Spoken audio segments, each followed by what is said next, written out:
एक सुनसान और वीरान जिंदगी। रिटायरमेंट के बाद एक सीनियर सिटीजन के सामने यही सवाल खड़ा होता है और जल्द ही अकेलेपन और मानसिक तनाव में बदल जाता है। लेकिन कुछ ऐसे भी रिटायर्ड सीनियर सिटीजन हैं जो इस सब से दूर एक अलग जिंदगी जी रहे हैं। इन चीज़ों को देखते हुए हमने एक सीनियर सोसाइटी का गठन किया, उसे रजिस्टर किया और एक सीनियर सोसाइटी फॉर्म कर ली जो अपने यहाँ के मेंबर्स को एक्टिव करने के लिए, अपनी एज को ग्रेसफुली जीने के लिए हमें बहुत ही हेल्पफुल साबित हुई। हमने अपने मेंबर्स को, जिसमें महिलाएं भी बहुत हद तक शामिल हैं, एक्टिव रखने के लिए आप देख रहे हैं हमने क्या क्या यहाँ अरेंजमेंट किया है। लोग आते हैं, इंडोर गेम्स खेलते हैं, अपना समय बहुत अच्छी तरह से व्यतीत करते हैं। इसी के साथ साथ हमने एक बैडमिंटन क्लब भी शुरू कर दिया है जिसमें मॉर्निंग में हम उसका पूरा फ़ायदा लेके अपनी पूरी तरह से एक्टिव एजिंग कर रहे हैं। नई दिल्ली की फ्रीडम फाइटर कॉलोनी में कुछ सीनियर सिटीजन चुस्त बनो और दुरुस्त रहो के मंत्र को अपनी जिंदगी में उतारकर खुशहाल जिंदगी बिता रहे हैं। तो we thought badminton is the best game to play और मैं बड़े गर्व के साथ कह सकता हूँ कि 6 अगस्त 2013 से आज तक निरंतर हम खेलते रहे हैं। हमने एक दिन भी मिस नहीं किया है। चाहे सर्दी का मौसम हो, बरसात हो, कोई भी मौसम हो, हम हमेशा 7 बजे यहाँ ग्राउंड में पहुँच जाते थे। फ्रीडम फाइटर एनक्लेव के सीनियर सिटीजन्स क्लब का कोच हूँ, बैडमिंटन का कोच हूँ। इसमें जो एवरेज एज ऑफ प्लेयर्स है वो 72 इयर्स है। कम से कम जो है 64 इयर्स की एज है और मैक्सिमम जो है वो 78 इयर्स है।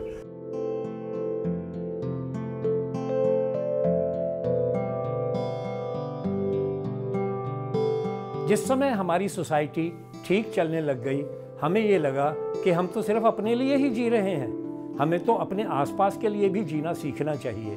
इसमें हमें हेल्प करी हेल्प एज इंडिया ने।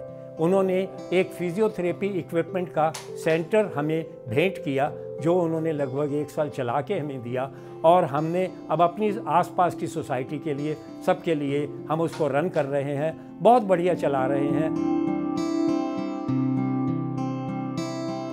मैं यहाँ पर पिछले 3 साल से आ रहा हूँ। बीच में एक साल छोड़ दिया था। अभी मैंने अपना स्पाइन का ऑपरेशन करवाया है और इसके रेगुलरली मैं अपनी फिजियोथेरेपी यहाँ कराता हूँ। स्टिमुलेशन का है और कई इक्विपमेंट हैं, फिजिकल एक्सरसाइज हैं और यहाँ के डॉक्टर जो है डेडिकेटेड डॉक्टर हैं और ये जो है किसी भी अच्छे हॉस्पिटल की फिजियोथेरेपी के कंपेरेबल में काम कर रही है। करीब 4 साल पहले ये फिजियोथेरेपी सेंटर शुरू किया गया था और हेल्प एज इंडिया ने हमें सभी उपकरण दिए। उसके बाद करीब 1 साल तक उन्होंने डॉक्टर की सैलरी भी दी और उन्होंने ही मैनेज किया। उसके बाद हम लोग जितने भी सीनियर सिटीजन्स हैं एक्टिवली इन्वॉल्व हैं इसे मेंटेन करने में। करीब 3200 पेशेंट्स पिछले साल यहाँ पर आए हैं और उन्होंने लाभ उठाया है। साथ में हमने एक होम्योपैथी सेंटर भी ऐड कर दिया जिसमें केवल 10 रुपये लेकर हम 1 हफ्ते की दवा दे देते हैं और आसपास के छोटे मोटे सब तरह की बीमारियों का इलाज उसमें हम कर पा रहे हैं। और इस तरह से हम खुद तो एक्टिव एजिंग में बिलीव ही कर रहे हैं, लेकिन अपने आसपास की सराउंडिंग का, अपने लोगों का भी पूरे भले का ध्यान रख रहे हैं। इनके पास एक बहुत ही अनुभवी होम्योपैथ डॉक्टर है जो कि न केवल रोज़मर्रा की समस्याओं को देखता है बल्कि जो क्रॉनिक लंबी अरसे से चली आ रही बीमारियों का इलाज भी बहुत ही तसल्ली बख्श ढंग से किया जाता है। होम्योपैथिक हमने जो स्टार्ट किया है, ये हमारा पर्पज़ यह है केवल मेंबर्स के लिए नहीं है बल्कि आम लोगों के लिए इसे हमने स्टार्ट किया है, जो अधिक से अधिक लोग इससे लाभ उठा रहे हैं। सोसाइटी के मेंबर तो आते ही हैं लेकिन बाहर के मेंबर भी, बच्चे भी इसे पूरा लाभ उठाते हैं। इस कार्यक्रम में महिलाएं भी पीछे नहीं हैं। वो भी अपनी पसंद का कार्यक्रम चुनकर चुस्त बनो और दुरुस्त रहो का मंत्र अपना रही हैं।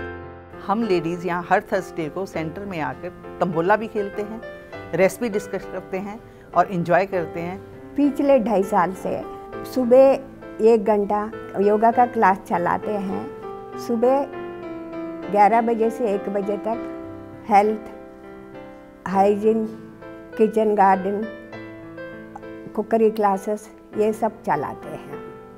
और शाम को 130 बच्चे, गरीब बच्चे आते हैं, उन्हें वरिष्ठ महिला सब पढ़ाते हैं।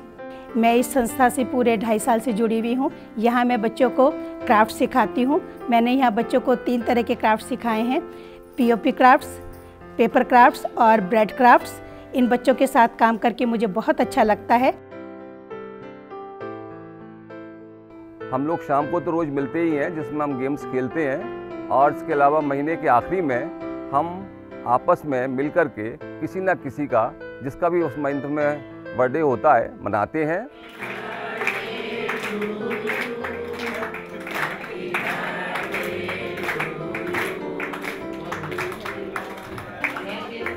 ये सीनियर नागरिक दिल खोलकर आर्थिक मदद देने में भी पीछे नहीं रहते।